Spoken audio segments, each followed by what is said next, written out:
Cette scène a été filmée dans la mer de Corail, en Australie. On y voit un requin-tigre, accroché à un gros hameçon. Ici, c'est un requin bulldog qui agonise de la même façon.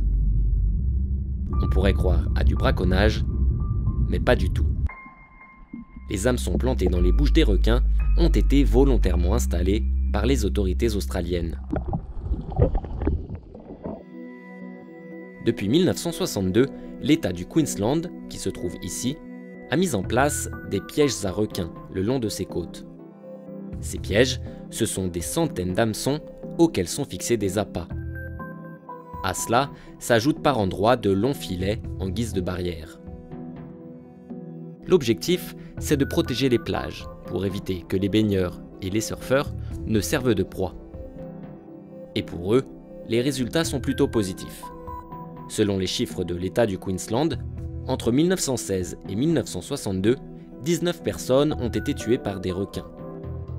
Depuis 1962 en revanche, et la mise en place de ces mesures, seule une personne est morte après avoir été attaquée près d'une plage protégée.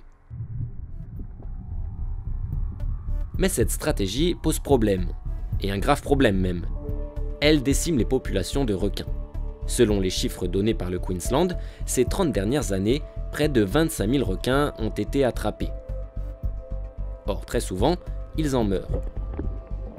Et ce, dans des conditions difficilement soutenables, puisqu'ils restent parfois piégés plusieurs jours à tenter de se libérer du crochet.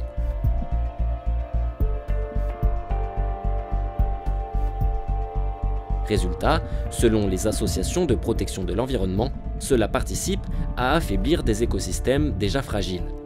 Les 3/4 des requins-tigres auraient par exemple disparu des eaux du Queensland. Par ailleurs, ces protections mettent aussi en danger d'autres espèces, comme ici un baleineau coincé dans l'un des filets.